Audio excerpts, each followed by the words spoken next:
In Chapter 1, it was the first day of spring, and I wanted to plan a party.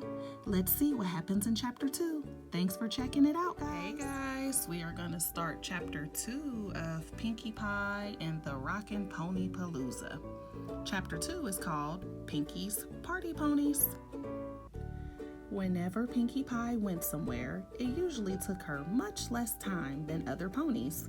She had a unique way of traveling.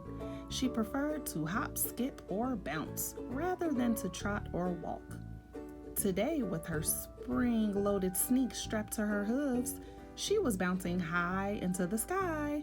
Hello! She chirped as she poked her head through a cloud, surprising a green Pegasus with a yellow mane who had been asleep.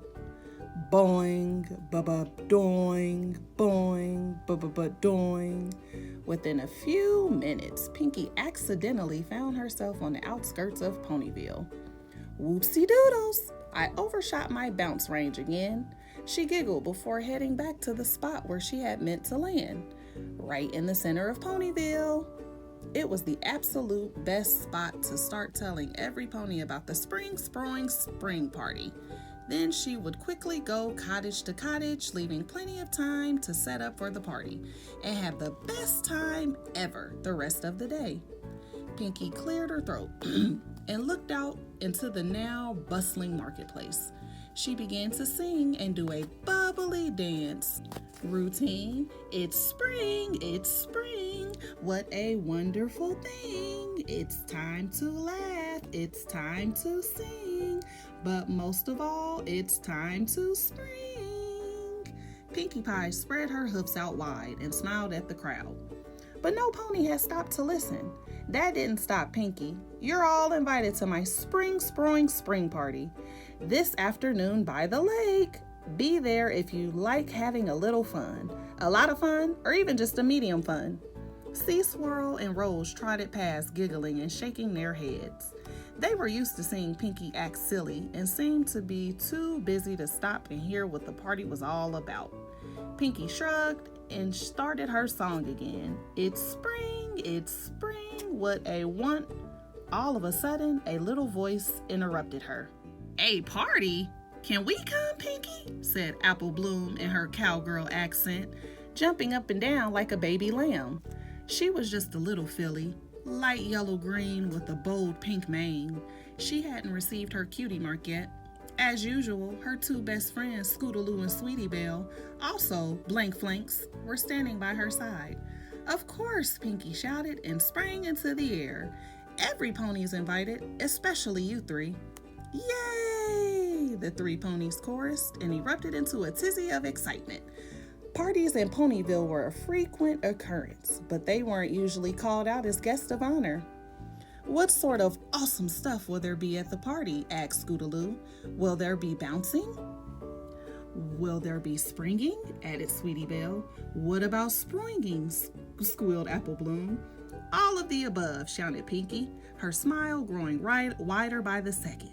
And also big, huge trampolines, a bouncy barn, and bundles of bungees. All of the springiest things there are. Pinkie looked at them proudly. Well, count the cutie mark crusaders in, said Apple Bloom. She turned to her two friends.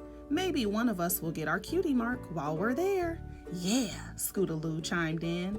My hidden talent could be jumping. Let's find out. Pinkie pulled 3 sets of mini spring-loaded shoes, just like hers, seemingly out of nowhere. It was almost like magic, but it wasn't. It was just Pinkie. She was prepared for a good time, and no pony could blame her for that. Wow, these are for us? Apple Bloom took a pair and put them on her hooves. She hesitantly gave a little bounce and nearly lost her footing. It wasn't as easy as Pinkie made it look. Pinkie's face became serious. I need you to help me out. Every pony in town looks so busy, but I don't want them to miss this beautiful new spring day. Can you go around Ponyville and spread the word about the party while I get everything ready? We'll do it, the Cutie Mark Crusaders said in unison. They loved a new challenge, especially if a party awaited them at the other end. Awesome, Pinkie replied with a jump. I've always wanted some party planning ponies. The three fillies puffed up with pride. Okay, Pinkie pointed to Sweetie Belle. You start by finding your sister. Go! Sweetie Belle nodded and bounced toward Rarity's home in Chap, the carousel boutique. Rarity was probably there right now working on some new outfits. Scootaloo, you head toward Rainbow Dash's Cloud and tell her about the party so she can tell every pony in Cloudsdale. Scootaloo nodded and started off. She couldn't fly yet, but the bouncy shoes gave her a little more height with each step. Scootaloo flitted her tiny wings hopefully and disappeared into the distance. And you, Apple Bloom, Pinkie said, looking down at her little filly friend, are in charge of rounding up the entire Apple family. Yippee! Oh man, said Apple Bloom, scuffing the dirt with her hoof. Can't I go somewhere different than my house? Somewhere exciting? Pinkie cocked her head to one side, pondering this. Of course Apple Bloom didn't want to go to Sweet Apple Acres. She spent every day and night there. You make an excellent point, Apple Bloom, Pinkie agreed. Going to new places is way more fun. Why don't you take the path to Fluttershy's and stop at Twilight's library on the way? I'm on it. Apple Bloom was off before Pinkie could say, meet me by the lake. Pinkie smiled in satisfaction. She was glad that her little party ponies understood how important. Thank you guys for reading Chapter 2 with me. Come back in a few days for Chapter 3, titled The Road Less Sparkled. Thank you guys for tuning in to the Perry Cruz read aloud of my book,